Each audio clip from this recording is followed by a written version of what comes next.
Let's turn tonight to 2 Peter chapter 2.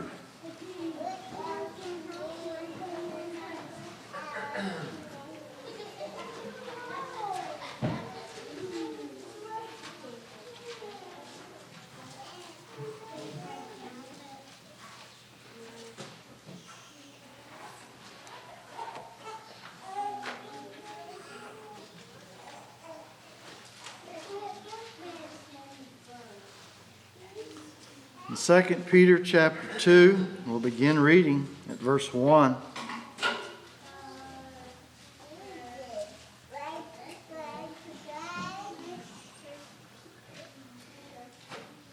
But there were false prophets also among the people, even as there shall be false teachers among you, who privily shall bring in damnable heresies, even denying the Lord that bought them, and bring upon themselves swift destruction.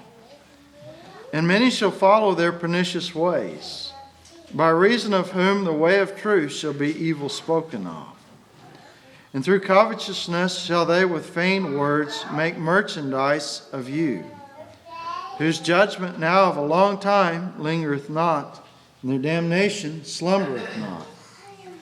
For if God spared not the angels that sinned, but cast them down to hell, and delivered them into chains of darkness to be reserved unto judgment, and spared not the old world, but saved Noah the eighth person, a preacher of righteousness, bringing in the flood upon the world of the ungodly, and turning the cities of Sodom and Gomorrah into ashes, condemned them with an overthrow, making them an example unto those that after should live ungodly, and delivered just Lot, vexed with the filthy conversation of the wicked. For that righteous man dwelling among them, in seeing and hearing, vexed his righteous soul from day to day with their unlawful deeds. The Lord knows how to deliver the godly out of temptations, and to reserve the unjust unto the day of judgment to be punished. But chiefly them that walk after the flesh, in the lust of uncleanness, and despise government. We'll stop right there. We see that Peter was letting them know that there were false prophets in the Old Testament time that led people astray. There were false teachers who came in and taught the people various things. We know that when Elijah, when he had his time without the rain, and then he came back to pray for rain, and he presented to the people the idea that, they were going to need to decide who they were going to serve, whether they were going to serve God or serve Baal. And there was at least 400 prophets of Baal. So there was plenty of false teachers among the people at that time. And so Peter's pointing that out, and he points out to us that just because Christ has come does not mean that there are not false teachers still in the world today. And certainly because of that, he was letting them to know that they need to focus upon the Lord. They need to make sure that they are following God, that they are walking with Him, because He makes it very clear that there's going to be those that would take advantage of us and lead us astray if we are not careful to keep our eyes on God, dig into His Word, and seek to know it as He gave it to us. And so we can see in this that we each one, however we might like it to be different, we each one have a personal responsibility for our own soul. We have a personal responsibility to do as the people, I believe it was in Berea, did. They searched the Scriptures daily to see if these things are so. And we need to do the same, to examine those things that we encounter, those things that we confront, to make sure that we understand what God would have us to do and walk with Him right here. Now he presents the example of how some had turned aside and how they had fallen. He talked about how Noah preached and the flood came upon the world of the ungodly. And he talks about how the cities of Sodom and Gomorrah were overthrown. And he says that was as an example unto those that would live ungodly. And he speaks of Lot. And tonight we want to consider the case of Lot, particularly as he speaks to it here. He said, "And God delivered just Lot, vexed with the filthy conversation of the wicked. For that righteous man dwelling among them, in seeing and hearing, vexed his righteous soul from day to day with their unlawful deeds." So Lot was living in Sodom and Gomorrah. But we know, particularly by the intercession of Abraham, Lot was spared the judgment that came upon it. And certainly from that we could learn a couple of things. One is, we'll consider, but the other thing we'd observe is this. If you see people about you that are close to you, that are getting caught up in the sin and the wickedness of this world, we would say this: it ought to concern you to intercede in behalf of their spiritual condition. It should stir you that as you see things going on, you know that it is not going to turn out too well if people get caught up in the sin of this world. Because ultimately, life is not about just having a good time here. Life is about our eternal destiny and where we're going to spend eternity. So here was Lot. He was in Sodom. Abraham pled for him, and God in His mercy snatched him out of the destruction. We think about it. It was such a thing that pretty much the angels had to take Lot by the collar and say, "Come on, we're leaving." And so he made it out. And he made it out because of God's mercy. But we want you to see what he says here about Lot. Lot was delivered. He was vexed with the filthy conversation of the wicked. But we find that he says, "That righteous man dwelling among them, in seeing and hearing, vexed his righteous soul from day to day with their unlawful deeds." And the question we'd like for you to reflect upon tonight is, why would anyone do that? Why would anyone do that? I mean, stop and think about it. Why, if it was a vexation to his soul, why did he stick around and put up with that? And we need to see that is one thing that we consider about the case of Lot, and that's why we believe that maybe Abraham was so concerned about his soul. Here was Lot living down there in Sodom, looking around, seeing, hearing, and his righteous soul was vexed by what he saw and heard. But he stayed there anyway. That makes no sense. That makes no sense. Why would you stay there when something within you keeps saying that this is bad? Why? Why?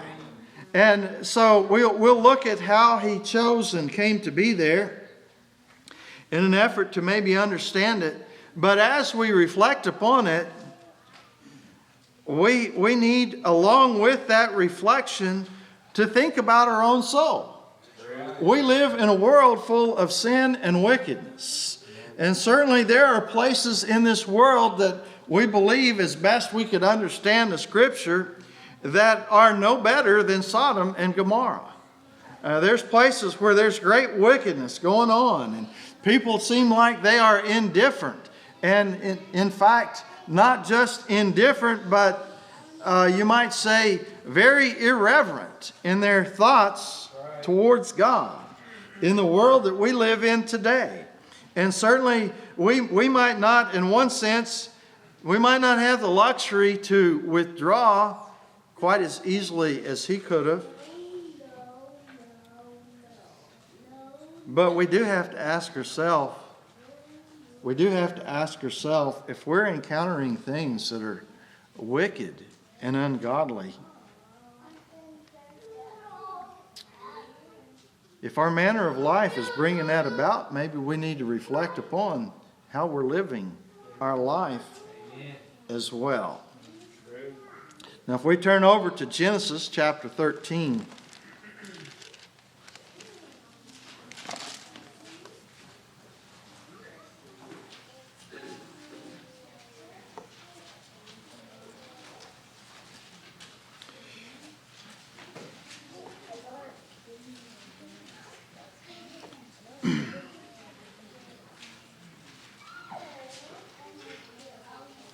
In Genesis chapter 13, we'll begin reading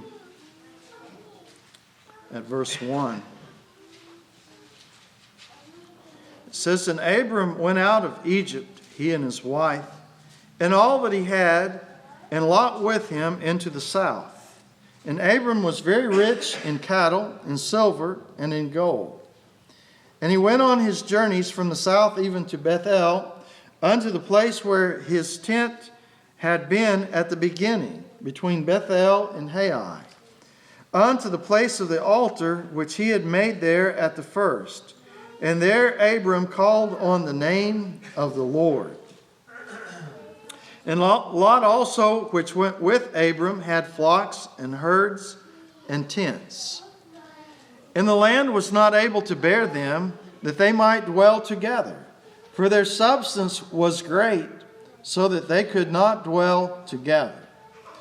And there was a strife between the herdmen of Abram's cattle and the herdmen of Lot's cattle, and the Canaanite and the Perizzite dwelled then in the land. And Abram said unto Lot, Let there be no strife, I pray thee, between me and thee, and between my herdmen and thy herdmen, for we be brethren. Is not the whole land before thee? Separate thyself, I pray thee, from me. If thou wilt take the left hand, then I will go to the right. If thou depart to the right hand, then I will go to the left. And Lot lifted up his eyes and beheld all the plain of Jordan, that it was well watered everywhere, before the Lord destroyed Sodom and Gomorrah, even as the garden of the Lord, like the land of Egypt, as thou comest unto Zoar. Then Lot chose him all the plain of Jordan. And Lot journeyed east, and they separated themselves the one from the other. Abram dwelt in the land of Canaan, and Lot dwelt in the cities of the plain, and pitched his tent toward Sodom. But the men of Sodom were wicked and sinners before the Lord exceedingly. And the Lord said unto Abram, after that Lot was separated from him, Lift up now thine eyes, and look from the place where thou art, northward and southward and eastward and westward. For all the land which thou seest, to thee will I give it, and to thy seed forever. Now we see this gives us the account of how that Abram had left Egypt, and when he left, he went back towards the land of Canaan, and he traveled there, and Lot traveled with him. And we see that because of the abundance, you might say, of their wealth, they needed plenty of land to spread out. And so they attempted to dwell together, but we understand that there was problems between the herdmen, and Abram's herdmen and Lot's herdmen, they were kind of striving and fussing about, whose cow should eat which grass. And so Abram said, listen, we don't need this kind of trouble. We ought to get along. We're brethren. We're family. We ought to get along together. And you know, we'd make that observation just in a natural way. We ought to be able to get along when we're family. Now, I understand part of the challenge that can arise there, and we'd say this. You know, we've all heard in our day and time about sibling rivalry, but that's not a good thing in a family. You know, I don't have to be richer than my brother. I don't have to be smarter. I'm not older. But, you know, we think about it. I don't have to get ahead of him. We can do things together. We can cooperate. We can work together. And that's the way it ought to be in families. Just the very nature of being family is we ought to be there for each other, not striving with each other. And so Abram says, no, we're not going to do it this way. We're not going to have strife. And so he went unto Lot and he says, listen, we don't need this trouble. You know, my cows need to eat, your cows need to eat, but we need to enjoy each other. And so he says, here's what we'll do. You go to the right, I'll go to the left. You go to the left, I'll go to the right. Basically what he's saying, you pick out which place you think is going to be best for you, and I'll take what's left. And so certainly that is a good, you might say, a good way to be, that I'm not trying to get ahead of you. You take what you need, and I'll take what's left. I can make do with that. And certainly both of them being rich, I believe they could have made done quite well.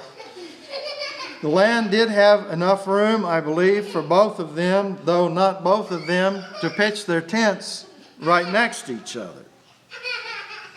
So Lot lifted up his eyes. He beheld all the plain of Jordan, that it was well watered everywhere. And he looked over it, and Lot chose the plain of Jordan and journeyed in that direction. And so they parted ways at that point, and Abram went to the land of Canaan, and Lot dwelled in the city of the plains and pitched his tent toward Sodom. It says, but the men of Sodom were wicked and sinners before the Lord exceedingly.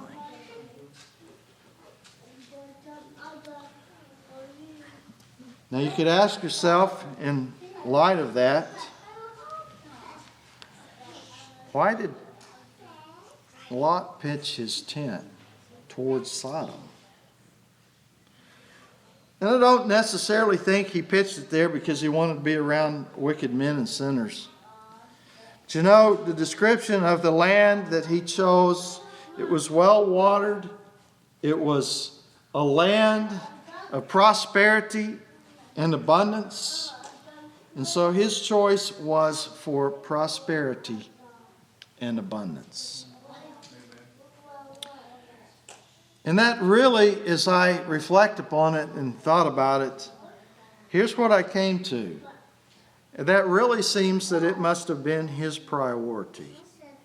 He wanted prosperity and abundance. He wanted that well-watered land. That land where he wouldn't have any trouble finding grass for his cows.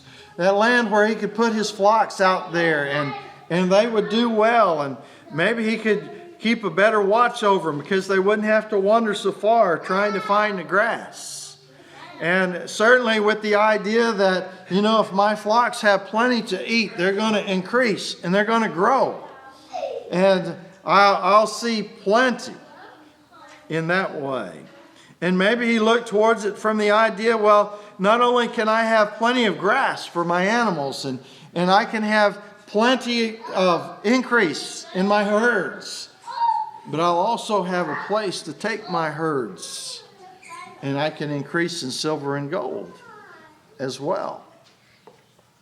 So we have to believe the thing that underpinned his choice was he thought he would prosper better to be in that plain that was well watered, where everything grew well. So he pitched his tent towards Sodom. But if we'd read on another chapter or two, we'd find out it wasn't long. It wasn't just towards Sodom. It was in Sodom. That's where he was at. Certainly his pitching his tent that way just opened the door for him to go further in that direction. But you could wonder if the men of Sodom were wicked and sinners before the Lord exceedingly. You could wonder, did it ever cross his mind? If I move into this town, I'm going to be with a bunch of bad folks. He would have thought it should have. He would have thought that it should have occurred to him that the environment was not particularly good. But for whatever reason, he ended up in Sodom. And we believe it was because in his eyes, prosperity and abundance came first. Which is a very good lesson for us to reflect upon. Because, in life we're going to have to make choices. And we need to make choices that reflect the priorities of our soul. We need to make choices that might seemingly cost us something. Certainly, we think about Abraham as he presented the choice to Lot. He says, you go right, you go left. It doesn't matter to me which one you pick, I'll go the other way. Well, so he picked that seemed to be most prosperous and most attractive. But when Abram made that choice, then God said to him, just have a look around. I'm going to give you the whole land of Canaan. Now that maybe included the seeds of several thoughts, but we want you to see God was saying to him, you've made the right choice. Don't feel bad about it. You've made the right choice. Stick with it. You've made the right choice. It'll turn out good. And in our hearts we need to understand that there are deeper things for our reflection than just the success of this world. We need to contemplate those things. We need to think about them. Certainly each one of us, as we live our life, we are presented with choices to make. And the choices many times involve various things. And it's easy in those choices to maybe fix our attention on one thing or another. The thing that needs our attention, and it needs it daily, is God. And that needs our attention daily. There are many things in this world that are going to work to draw us away from God. And as we live our life, whether it be false teachers or it be lawful things that are not expedient, either way, the end result, if it draws us away from God, is for us to miss out on the most important thing in life. So each day we need to spend time with God. We need to seek His guidance. We need to seek His direction. And when we are making those serious choices, we always need to come to that place where our final issue and the one that is the turning point for all things is this good for my soul or not? Because if it's going to ultimately lead us away from God, just as Lot pitching his tent towards Sodom led him to be in the place where God had to drag him from destruction, lest he be destroyed. Our heart's cry should be, God, if this isn't what's best for my soul, either help me to see to make the right choice, or absolutely cause it to come about that this choice will not be there for me. You see, many times I feel like that people maybe fail to go to God about things in their life because they're afraid God will give them the answer that they don't think they want.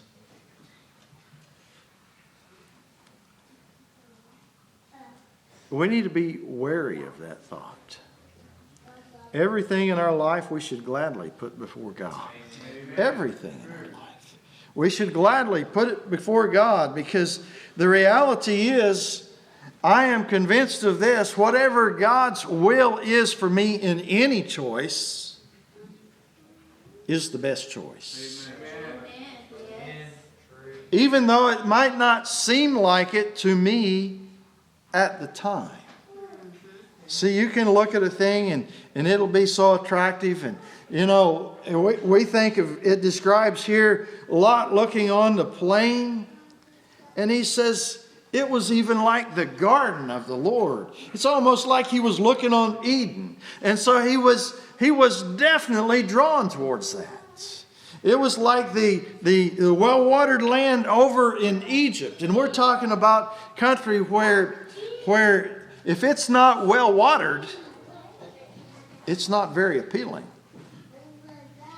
Certainly we have places like this in our country. I think about it. I've been through California a number of times, and I'll put it this way, I haven't fallen in love with California. Much of it is essentially desert, and yet they grow a lot of things there by irrigation and such as that. That land, if it was well watered all over, would be very productive. But you know, it's desert in places, and then you look and they put some water on it, and this place is really pretty. But this place is dry, and you know, sometimes cactus and various things, and you go, you drive through that deserty part, you think, I'm not sure what people see about California, but here it is. There's other things about California that don't appeal to me either. But our point is this. Certainly the land he was looking on had great appeal, and he fixated on that. He thought that he was even looking at the end of the way. You say, what do you mean? Well, he was looking towards the end, that if I'm in this land that's well watered and it produces well, I'm going to prosper. And as far as this world's goods are concerned, I believe he did pretty much prosper till he lost it all. You say, what do you mean, till he lost it all? Well, when he left Sodom, he wasn't driving a big herd and carrying a bunch of stuff. It was, we don't have time for your stuff. You need to get out of here now. And so they grabbed him, essentially drug him out and got him far enough out that hopefully he understood, and they said, don't you look back, you just keep on going, or you will be destroyed. So he prospered for a while. And you know, a lot of people make those kind of choices. They think they're looking with the end in view. And they maybe prosper for a while. And then in many cases, they lose it all. You say, what do you mean? Well, we've watched people as they got on the career ladder, and they were going to climb, and they were going to go great places and do great things. And then they lost their family. You say, what do you mean they lost their family? Well, they got so wrapped up in work, their family decided, well, they don't care about us, and They packed up and left. Many a person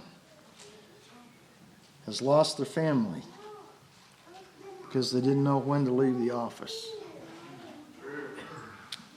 I realize sometimes work makes real demands upon us, but we need to understand. I've seen the saying on the shirts, but I'll tell you this. He that ends with the most toys don't win. Don't win. He that ends with the most stuff don't win. But you know, in many cases, people don't even end with the most toys or the most stuff.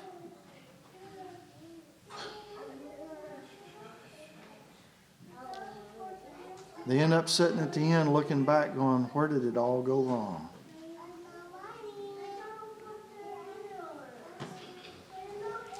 Well, where it all went wrong is they put worldly prosperity in front of spiritual prosperity.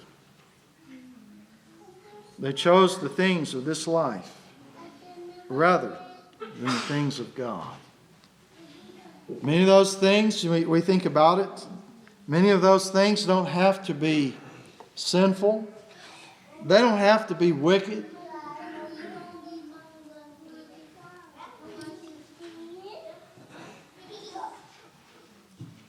They might even almost seem justifiable. But the reality is,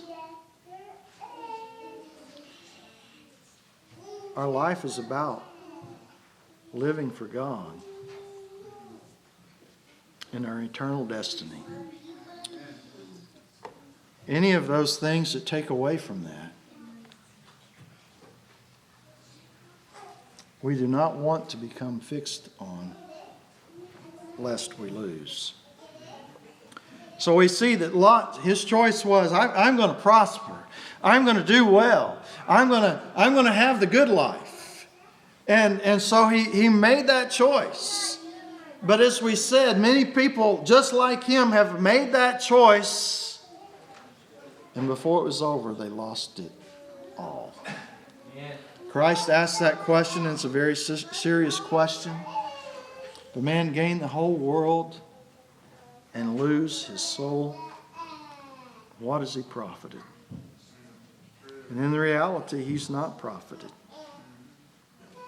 So it's certainly worthy of our reflection that Lot chose, and maybe he thought that he would be able, with all of that prosperity, he would be able to serve God and to walk with Him. But look at what he was doing to his own soul.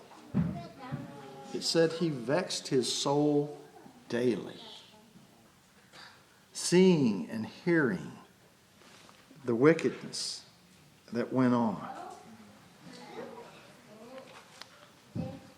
What we would observe is this: he had this daily grind going on, grinding on him, wearing on him, pulling at him.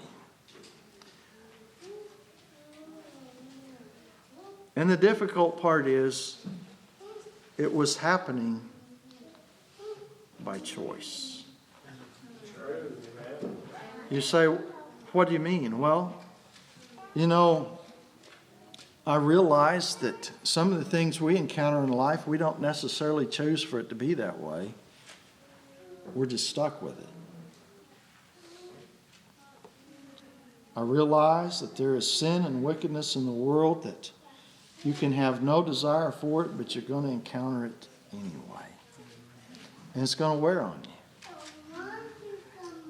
But the part we need to see is if we get to pursuing some things and we get fixated on those things, we're going to have that vexation going on, not because we can't help it, but because we chose it.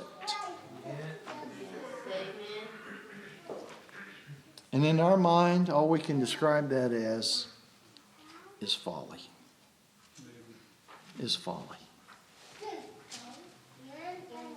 We need to look at the things that we bring into our life. We need to ask ourselves why I think this thing should be in my life.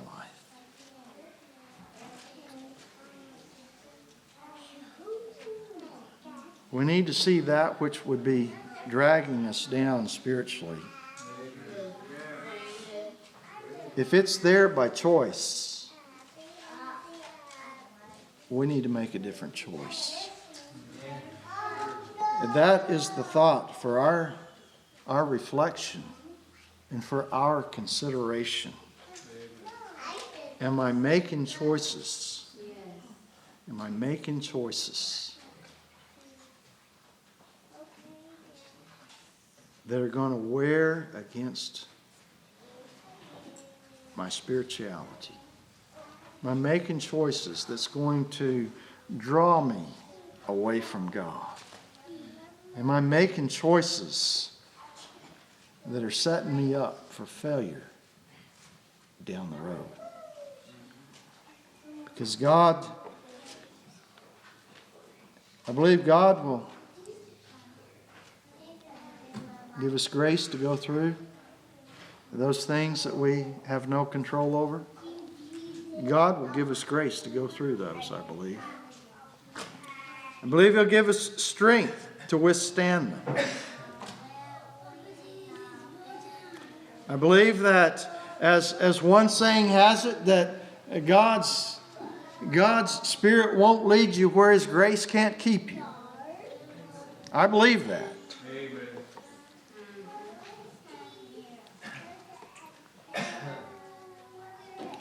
But at the same time, I believe He allows us, if we choose to do so, to put ourselves in positions that ultimately could cost us our soul. He will allow us to do that. We need to think about it seriously and seek His face in each choice that we make. We turn over to 2 Timothy, the 4th chapter.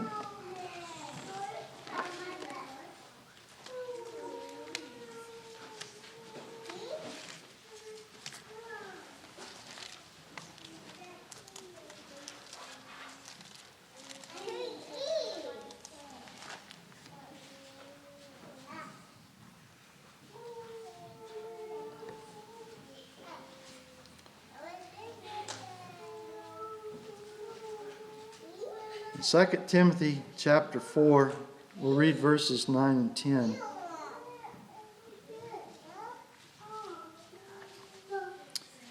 It says, "Do thy diligence to come shortly unto me, for Demas hath forsaken me, having loved this present world, and is departed unto Thessalonica, Crescens to Galatia, Titus unto Dalmatia." And so Paul was writing to Timothy. He desired to have Timothy there with him. Paul he said, "I'm now ready to be offered, and the time of my departure is at hand."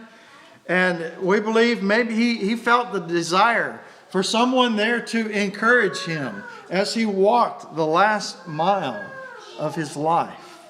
And certainly we recognize that we all need encouragement in things that are good and right. And we know that the Scripture admonishes us to forsake not the assembling of ourselves together, so that we might be provoked unto love and good works. And it ought to be our intent to have that kind of reinforcement and encouragement in our walk with God. And he says, "Come to me shortly." He said, "For Demas hath forsaken me, having loved this present world." And so he's gone to Thessalonica. When we think about that, Demas, he said, departed having loved this present world. Could we say this? There is much in this present world to love. And God created it, and He looked on it, and He said, it's good. And I still believe that there are, you might say, there's still things about it He looks on and says, it's good. We think about it as we look around us in the world. There's good food. I have no objections to good food. Nice houses. I don't have objections to nice houses. There's beautiful scenery. There's nice things. There's fun activities. There's things I enjoy doing.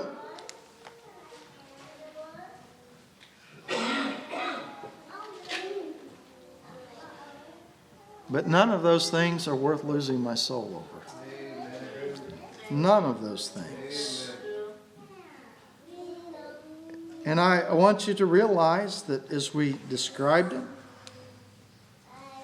there's none of those things that are sinful in and of themselves. Good food, it's not sinful. Nice house, it's not sinful to live in a nice house. A comfortable house. Seeing beautiful scenery. I love seeing the mountains and the trees and the lakes and the ocean and we could go on and on. There's all of those things in and of themselves are not sinful.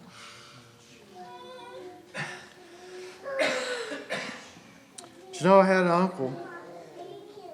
We talk about fun activities. I had an uncle that he loved to go fishing. And I will tell you that as he lived his life, he didn't particularly love God. He loved to go fishing. And I've gone fishing. As we said, it's not sinful. Go catch a fish. Have a fish and eat it, maybe even. It's not sinful. But you know, as we visited with him down close to his dying day, he never had time for God. And I believe he did take time for sinful things. But you know, as he lay there, you might say kind of face to face with the reality of how life would soon be gone. And we were visiting, he said, you know, he said, I really didn't have to go fishing on Sunday. He knew where he should have been. He knew what should have been his focus. He knew what should have been the real priority in life.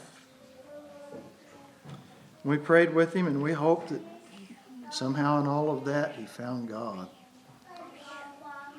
But I want you to see, he knew that fishing had come before God in his life. He knew that. And because it had come before God,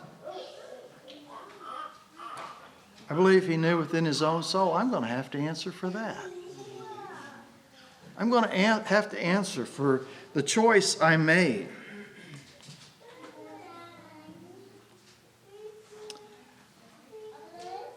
That kept me from walking with God.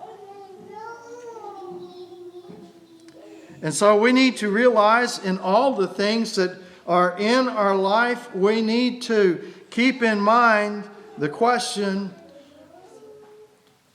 what does it take to go from good and wholesome to sinful? We need to think about that. And what we need to think about along with that is, what will you do when this seeming good and wholesome thing costs you your soul? What then? What then? You see, Demas made a choice. And his choice was like that of Lot. Demas made the choice that the things of this present world appealed to him so much, and he became so wrapped up with those that he departed from Paul and departed from working for the gospel, for serving God, for living his life to God's purpose. He made a choice.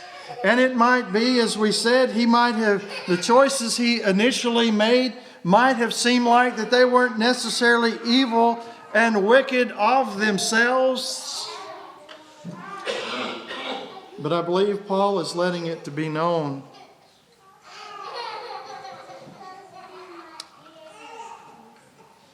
that it was a choice that would have serious consequences for Demas.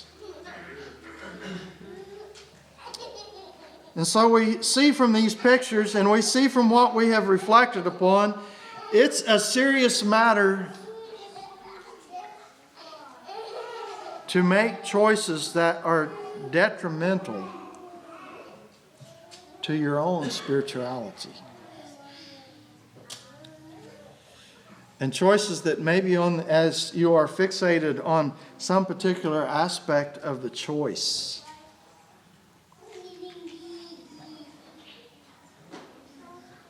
you are ignoring what the ultimate outcome is going to be.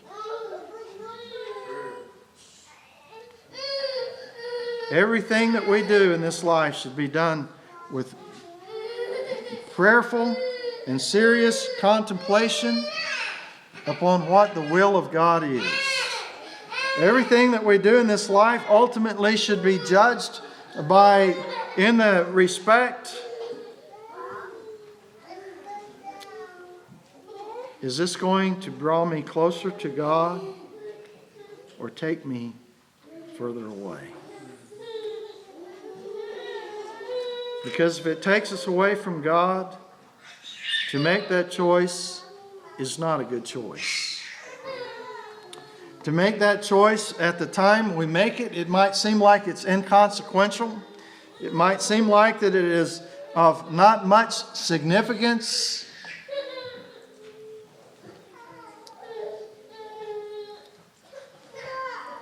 But if the devil is able to wear us down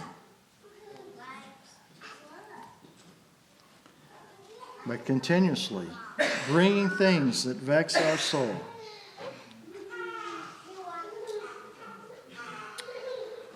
ultimately, if you make it, it'll be just like Paul described there in Corinthians, I believe, where he said that, people built of wood, hay, and stubble, and it was tried by fire, and they made it, but with a total loss.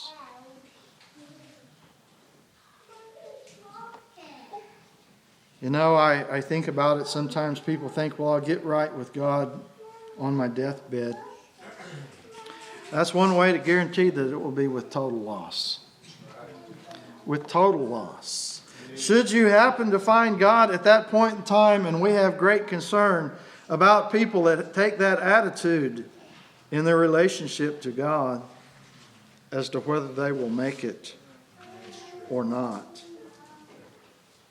But at the best you can say, if they are saved so as to speak by fire, it will be with a total loss. Total loss. You say, well, what do you mean? I watch people that have known what is good and right, that you might say were taught good things as they grew up and have chosen to live for this present world. And I watch as their life is going on, and the only thing I can observe, however successful or non-successful they appear to be, is at some point, if they ever find God, they're going to look back and say, I wasted it. I wasted it. God gave me a life, and I wasted it. I don't want to end my life that way.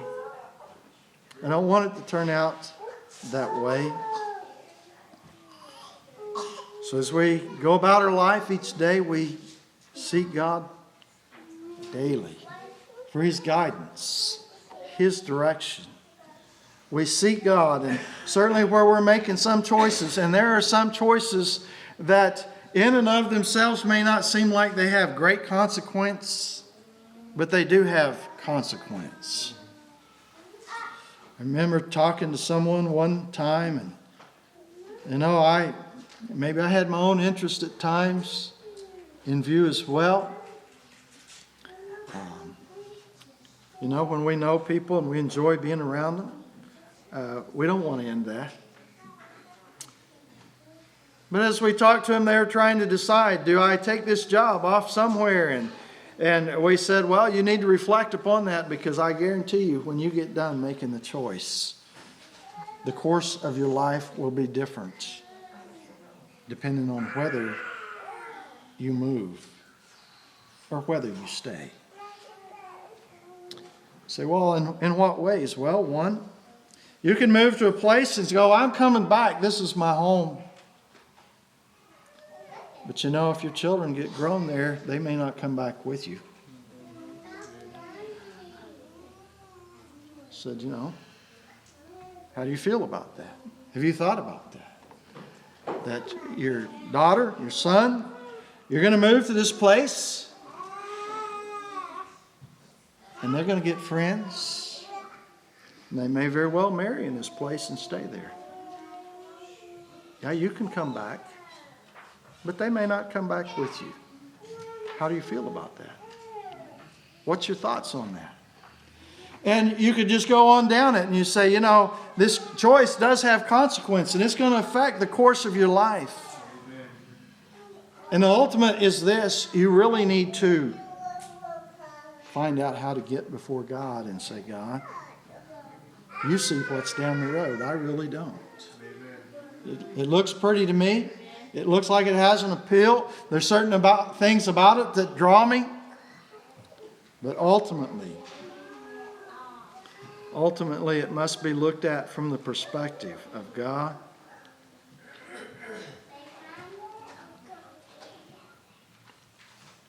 If where this leads to is not good, I do not want it.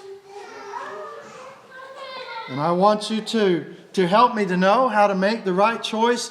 And if it seems like I'm having trouble with that, our prayer ought to be, God, just put something in the way so I won't make the wrong choice.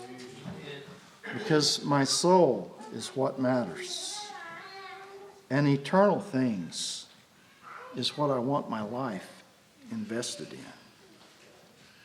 So we have choices. We need to make them. We need to live our life prayerfully, with the consideration and the thought that, God, whatever your will is, I know that you have a good plan. I know you have a good design. And while it may not appeal to me at this point, that's still what I want. Because that will bring about the good. We turn over to Luke chapter 21.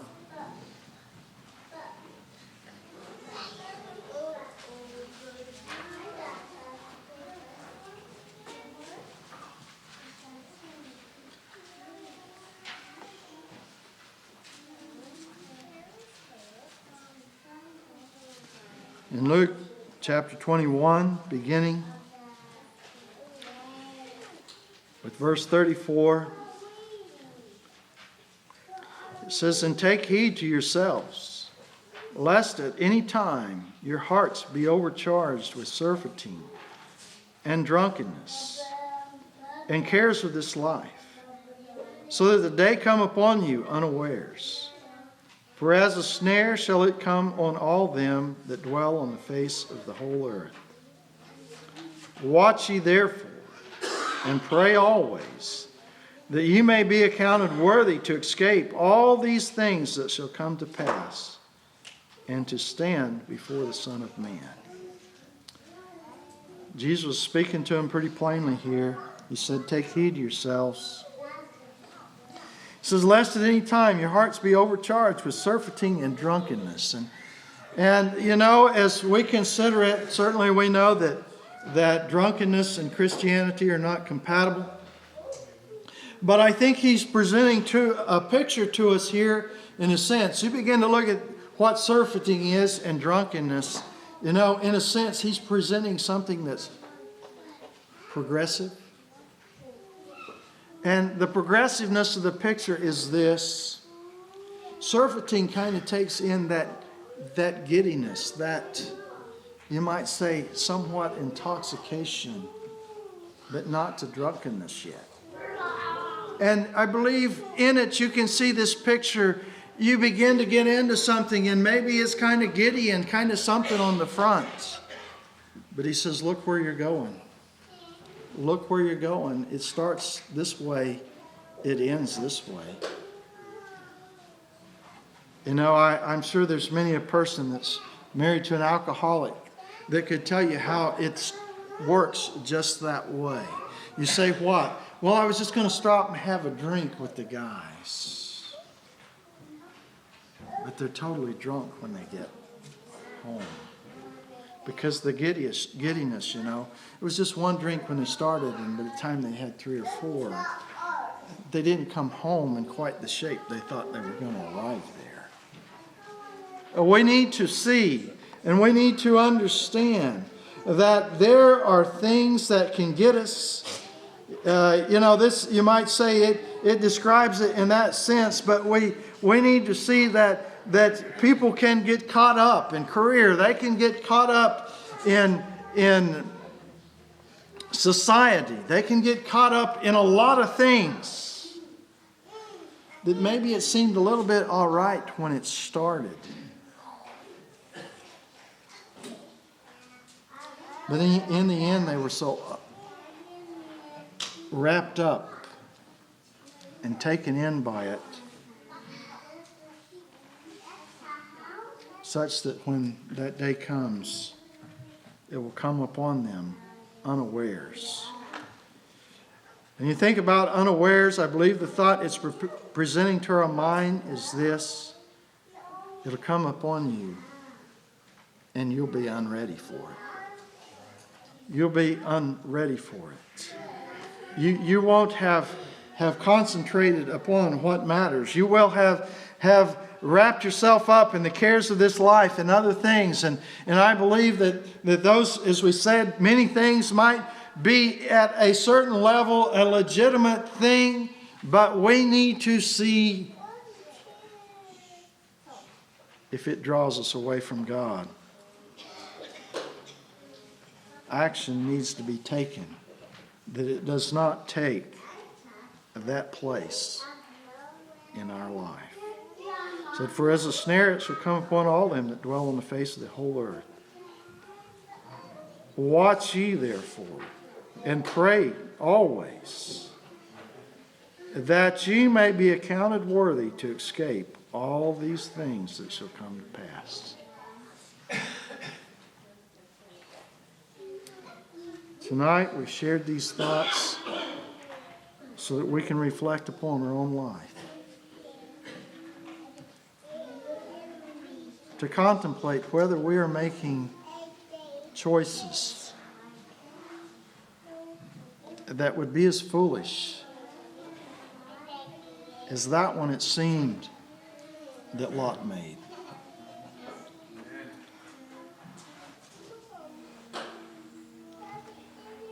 And if we are, we need to get before God.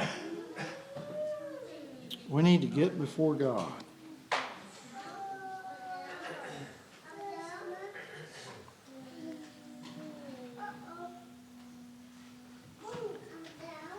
And cry out to Him. Seek after Him with all of our heart, so that we may be counted worthy to escape these things and to stand before the Son of Man. Because I believe when He speaks of standing before the Son of Man, the thought that is there is to stand before the Son of Man and hear, well done, thou good and faithful servant. May our hearts be stirred to watch and pray, to draw close to God, and reflect upon what life is sending our way. And to make sure that whether it be false prophets or whether it be bad choices, we do not get caught up in those things and lose our own soul.